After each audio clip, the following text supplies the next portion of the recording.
Earlier, a guy called me wanting to sell me his 2014 Special Edition Mustang. Everything looks great, so me and Joey, we're gonna jump in the car and take this thing for a spin, give it a little test drive. Maybe at like 150, 160 miles an hour.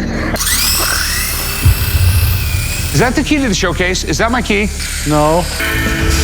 Give me the keys to the showcase. The seller wants $3,500. Rick immediately notices that instead of flexible plates, this one is a solid hunk of metal, a bad sign for authenticity. So how much you want for this thing? I'd love to get $3,500 for it. Okay. I have some concerns right off the bat with this thing. The reason why it was called a lobster tail helmet was because this flexed like a lobster tail. To avoid buying a fancy costume prop, Rick brings in Alex. The seller looks like he's waiting for a dentist to break the news. Alex examines it and gently reveals the truth. A lightweight Victorian reproduction, not a battlefield relic. The lobster tail pod helmet. So my big concern is his tail doesn't flex. Okay, well, this is Cromwellian. Basically, Cromwell had supporters, they called them the Roundheads, and they were diametrically opposed to the Royalists who supported King Charles. They called them the Cavaliers. If genuine, it would fetch thousands. As a Victorian decorative piece, maybe a couple hundred. Rick offers $50. The seller declines and decides it'll make a better centerpiece for wine nights. Way that this would have stopped a blow from a broadsword. I would think that it's actually a Victorian copy. As a Victorian copy, a couple $100. Thanks, man, I appreciate it. You're welcome. I'm really sorry. Suddenly, a man appears with a gun supposedly linked to Sean Connery-era James Bond. Chumley's expression lands somewhere between excitement and, is someone pranking me? Got something I think you'll be interested in. From Russia with Love, huh? Well, that gun that Sean Connery held in the promotional shot. Oh, wow. Mind if I check it out? Sure. Pretty cool, man. What do you think?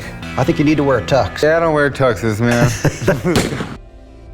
The seller mentions another Connery gun selling for over $500,000. Chumley practically short circuits. The seller clarifies he's not expecting that, but the possibility hangs in the air like a glittery carrot. Resold the one that Sean Connery used twice that I found. Okay. Once about 10 years ago or so for over $500,000, and they resold it last year again for about $200,000. So I wasn't looking quite that much, but. Yeah, I hope you're not, because I'm going to send you on your way. Then we get a detour. Rick gets a call about a 2014 Hertz Penske Mustang GT, only 150 made, with just 10 manual versions. Rick races over like someone promised him free steak. How's it going? Good, how are you doing? I'm doing great. So this is it, huh? This is it, that's right. The 2014 Hertz Penske GT. This is nice. I mean, and it's a Mustang too. It's an iconic car. I mean, this was Lee Iacocca's baby. Right. This was the cool one, not the minivan he came out with a lot later. The car is a stunner. 0 to 60 in 4 seconds. Rare pedigree. Executive only availability. The seller wants $85,000 but will settle for $60,000. Rick's eyebrow reaches orbit. Well, I bought it directly through Hertz. My brother-in-law works for Hertz. 10 of these were held back for Hertz executives, and one kind of slipped through the cracks. I jumped right at it because it's pretty much an instant collectible. All right. Rick reminisces about the old Hertz Shelby program, where renters swapped engines like it was a weekend hobby. No real pricing reference exists for something this niche, so he brings in NASCAR driver Joey Logano. Makes it a lot better. When it comes down to it, there's basically only 10 of these cars in existence, so it's really hard to figure out a price. It's not like you can look in a blue book. How much you looking to get out of it? $85,000. Okay. Joey arrives, drools over the car, points out the dashboard signature, and calls it pure gold. The hype is real, but price is still the elephant in the garage. 14 Hertz Penske GT. Sweet. I'm a little bit familiar with these cars. It's cool to see how they brought back, you know, from the 60s, the Rent-A-Racer program, you know, and be able to see a car similar to that. First through 10 Numbers 1 through 10 were built, had a manual transmission in them. Negotiations flare up. Both sides know this car is rare, making movement difficult. The seller clings to $60,000 like it's his emotional support number. I think it's hard to say because it's rare, right? There's not many of these cars for sale, but I think the fact that this is one of the first 10 cars that were built and wasn't rented, it has that 6-speed manual, I think that's got to add some kind of value. So with all that, I'd say it's worth running. In the end, Rick shakes on the full $60,000. The seller beams, Rick beams, and honestly, even the Mustang seems relieved. It's one of the happiest endings, and Rick looks as delighted as a kid dunking into fresh strawberry ice cream. All the things you said I appreciate, and they're all valid points. Still think that's a little low. Would you do 67? I'll go 60 grand. 62, Rick. I'll write you a check for 60 grand, and it'll even be good. But that's what I could do. I'll do it. All right, man, it's a deal. Bring it down the shop and... A quiet day explodes when a guy strolls in with what he claims are original David Mann illustrations, and Rick looks like he just hit the biker art jackpot. The seller drops a $4,000 each price tag right out of the gate, and you can practically see Rick itching to call in backup before he risks that kind of cash. A couple things here you might be interested in. These are David Mann paintings. Are these original David Manns? Yes, they are. They are signed. Okay. This is really, really neat. There's a lot of people who absolutely love these, and there's even a lot more people who have no idea what the hell they are. Exactly. The seller explains he got the pieces through Red, a longtime friend of David Mann, and that instantly cranks up the credibility. Rick starts raving about Mann as the Norman Rockwell of bikers, clearly in love with the art but still wrestling with that steep $4,000 figure. Where did you get these? From a friend of mine, Red. Red and David Mann were longtime friends. Me and Red were friends, and here we are. Okay, cool. David Mann started working with Easy Rider magazine when Easy Rider came out, right? Right around 71, 72? Yes, he did. The neat thing about David Mann is it's sort of like when people see a Picasso, they go, well, I could do that.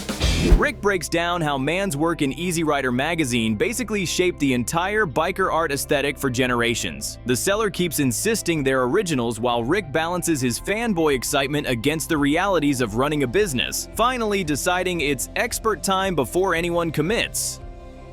But you didn't invent that. And David Mann, he invented this style. I mean, he invented this Culture. Yeah, this whole culture. When you look at any, painting or drawing or illustration of a guy on a chopper with the wind in his hair, you just automatically think of David Mann. Brett arrives, and the inspection turns into a full-on art lesson. He praises Mann's architectural precision, the way every mechanical detail is nailed, and even notes what looks like a subtle self-portrait element, confirming this is the real deal biker culture on paper. So I called in Brett so I could get his opinion. David Mann's. These are them, huh? To me, they're like incredibly, deeply cool. I like his work.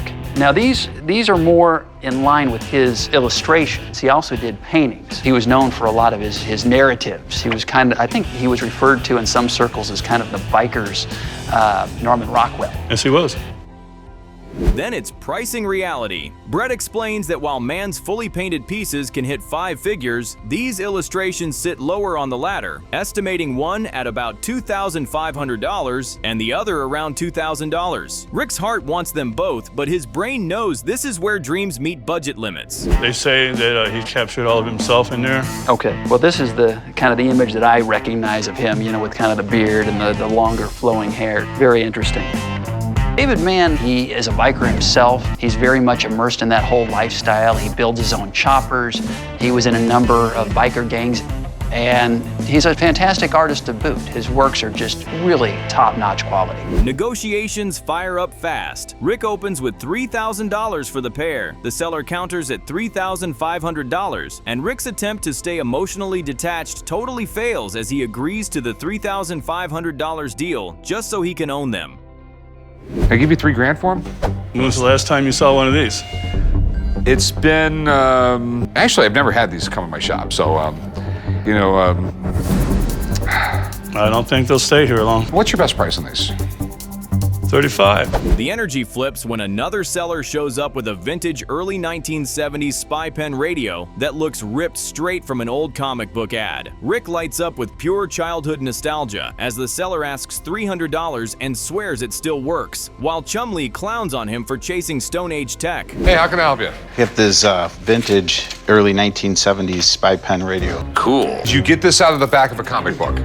Yes. Okay. Wouldn't you have loved to have this when you were a kid? I mean, maybe if I was born in the 60s. Rick proudly explains the crystal radio setup. No batteries, just turning vibrations into sound. And you can tell he's geeking out hard. The seller claims it was one of the few mail-order gadgets that actually delivered, and Rick's loving it even as he weighs the risk of paying for rarity instead of guaranteed profit. And on the back of comic books, there was all sorts of weird little gadgets and weirdness things you could buy. I wanted the submarine really, really bad. Polaris submarine? The Polaris nuclear submarine for $7, and my parents told me it was too expensive and it was stupid and I couldn't get it, and I never forgave them. When it's time to deal, Rick admits he has zero clue what the market will actually pay for this thing and tosses out a $150 offer as a calculated gamble. The seller accepts instantly, and Rick walks away with a working childhood fantasy toy at half the asking price. So, you looking to sell it? Yeah, I'd like to sell it. How much you want for it? I was looking $300. This is weird because it was for kids and it was generally, they would play with it for a week and it was gone. So, you know, I imagine there's not a whole lot of them out there. Later, Rick heads out to inspect a 19th century racing sulky, lightweight, single rider, and built for speed. The owner dates it to around 1872 to 1893, mentions Gaffney's 1893 axle support patent, and Rick brings in Bob, who outlines a full restoration plan and quotes $750 to strip, refinish, and bring the sulky back to life. Interesting. They were called a sulky because you were riding around by yourself and you were sulking, right? Money talk gets real when the seller asks $1,250, insisting it barely needs work. Rick counters that in its current state, it's lawn decor, but restored it becomes a real showpiece. And after pushing the numbers hard from a profit angle, he lands firmly at a $900 offer and waits the seller out. So how much you want for this thing? I'm asking $1,250 for it. We take $750? I don't think you need to do much to it. I just try to sell it like it is. In the end, I'll make more money if I restore it. It's just I will. Right now, it's a lawn ornament. I'd do $950. You do 9? I'll do 9. All right, sweet. The seller agrees to $900, thrilled since he only paid $300 and just tripled his money. Rick's already picturing a glossy red sulky with black trim stealing attention on the sales floor, turning a neglected relic into a future showroom star. All right, if you can meet me back down at the pawn shop, I'll write you up, I'll pay you. It's fine. All right, well, thanks, Bob. All right, Rick, glad you came down. Thank Glad you. you got a deal. Take care, Rick. Back at the shop, he claims was issued only to crew members and asks $500. Rick's wary because tour jackets have burned him before, so he calls in music expert Warwick while Corey tosses in jokes about people misreading Springsteen's lyrics. Hey, what's up, man? How are ya? I've got something from the boss. Okay. 1984, born in the USA, Bruce Springsteen, tour jacket only given to tour crew. Okay. So where'd you get it? I bought it in an estate sale in Chicago. Well, it's made in the USA. When Warwick arrives, he notes the jacket's solid condition and 1984 tag, but points out the CBS records patch, meaning it's more promo than crew issue. He explains proper crew or band jackets usually have embroidered names and pegs. This one's retail value at about $250 to $300, and you can see the seller's hopes sag immediately. There's a lot of Springsteen fans out there. So if this thing's worth money, there's one person on the planet that would know. That's my buddy Warwick. So what's going on? What do we got? I know tour jackets don't usually sell well, but this is from the boss, and I just want to get your quick opinion on it. The episode kicks off with a seller bringing in 2 Italian film posters, Easy Rider, 1969, and Dirty Harry, 1971. Rick and Corey are immediately intrigued, praising Easy Rider as a game changer, and after the seller asks $500 for both, Rick counters at $350 before they land on $375, with Corey taking Easy Rider and Rick snagging Dirty Harry. Coming to the shop today to sell my Easy Rider and Dirty Harry poster that I got in Italy. I collect posters and trade them, and so occasionally I go to Europe, and I got these posters in Rome, and I'm willing to take $500 for both of them. Soon after, a man walks in with a Civil War dog tag engraved War of 1861 and asks $1,100, certain it's worth serious money. Rick explains these tags were often bought from camp vendors and heavily reproduced, so he calls in Mark, who confirms it's real but common, especially with no soldier's name, leading Rick to offer only $100, which the seller refuses before leaving unhappy. I collect and I sell Civil War memorabilia, and I came across the 1861 Civil War dog tag. I checked some recent prices of these, and I'm asking $1,100 for the dog tag. This is pretty cool. Where'd you get this thing? Small antique show in New Hampshire. Next, a woman presents a sleek 4-piece Eva Zeisel Pottery set from the late 1920s that screams Art Deco elegance. One chip immediately drags the value down, and while she dreams of $5,000, expert Chad appraises it at $1,750 due to rarity but a crowded market, leaving Rick offering $900, then $1,100, and the seller holding firm at $2,000 before they walk away without a deal. The pieces look pretty cool. You know, the roaring 20s, everyone wanted to feel like they were a higher class, upper society, so a lot of people would decorate their houses in this. Art Deco is kind of a modern, sleek fashion style, you know, and that's why you have like a lot of straight lines and colors and circles and triangles, and I've always liked it. Another seller arrives with what he calls a 1910 Coney Island pony cart, claiming similar rides can bring up to $5,000. Rick remains doubtful and later brings in restoration pro Rick Dale, who reveals it's actually a 1940s to 50s cast aluminum piece worth around $500. And after some tense negotiating, they agree on $450, giving the seller enough cash to help fund a Thailand vacation. It's really cool looking. Coney Island was just like the first real big amusement park. It was because it was next to New York, it was on the East Coast. It's still around today. This is like classic Americana. People have always loved to go to carnivals, but 99% of the people on the planet would never travel more than 50 miles from where they were born.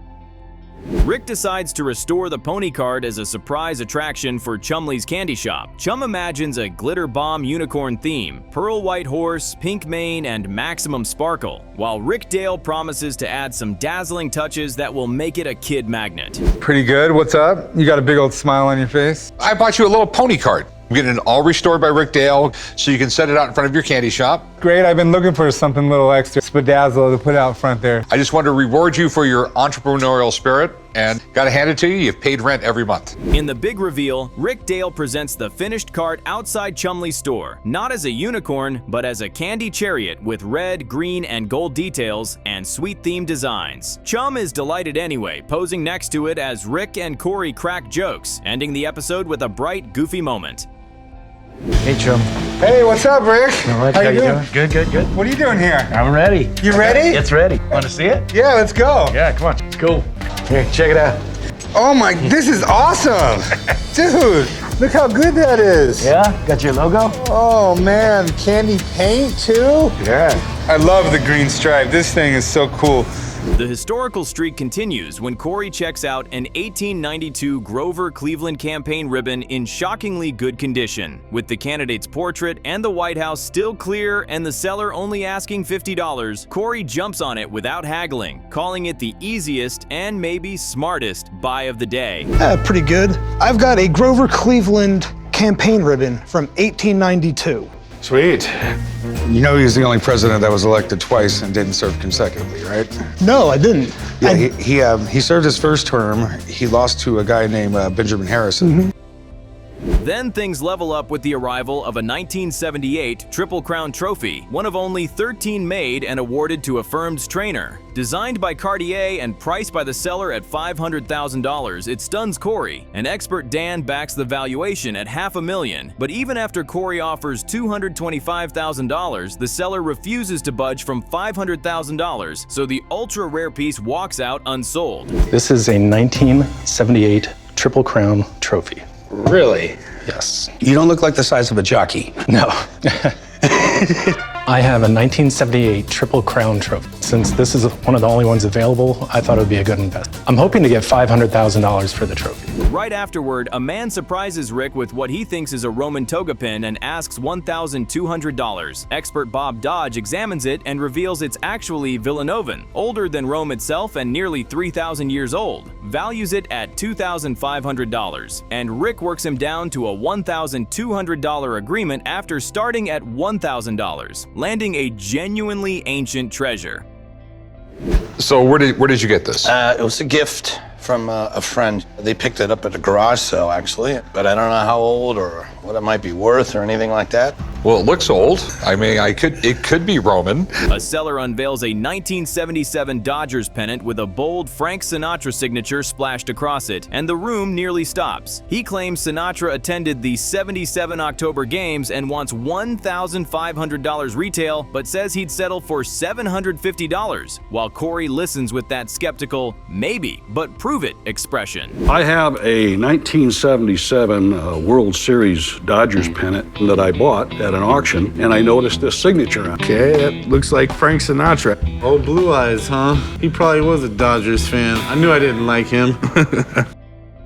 Corey points out Sinatra almost never signed autographs, dodging them like the paparazzi. The seller explains he picked up several banners at an auction, and this one just happened to have the signature, while Chumley tosses in some Dodgers Giants smack talk, and Corey keeps circling the big issue. Authenticity without paperwork is a massive gamble. Why would Frank Sinatra sign the pennant? Any idea? A little research that I did shows that Sinatra attended all 3 games, October 1977. Someone probably went and got a pennant and asked him to sign it. So how did you come across it? Several of these banners came up at this auction, and I bought them. It's kind of strange that he actually signed it. Eventually, they hit the obvious wall. Nobody wants to spend real money on a maybe, so Corey decides to call in an autograph expert. The seller agrees, clearly nervous but hopeful, knowing the verdict will decide whether this is serious cash or just a cool story to hang on a wall.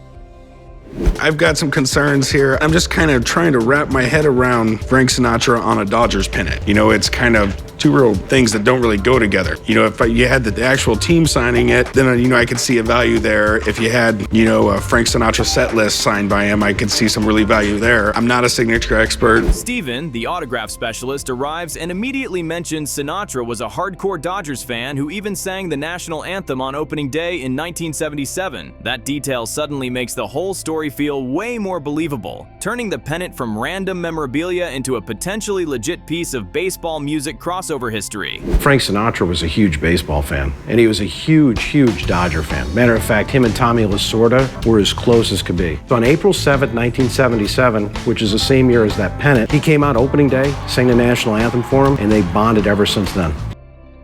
Steven studies the pen work, confirming it's genuine felt tip ink with natural stroke overlaps instead of print. He then compares it to known Sinatra signatures, explaining how different surfaces can slightly change the look of the letters, and ultimately decides it appears to be an authentic Sinatra autograph, sending everyone's tension crashing into relief. The pennant looks like a felt tip pen. I see some overlapping here. Right away, we know this is a live signature, so that's a good thing. It's actual ink on the item, and he actually signed it as opposed to being printed or being reproduced. Okay. But the excitement cools when Steven grades the autograph around a 7 or 8, good but not elite, and values it at about $600. Reality sets in as Corey processes the number, clearly feeling vindicated while getting ready to negotiate from a position of strength.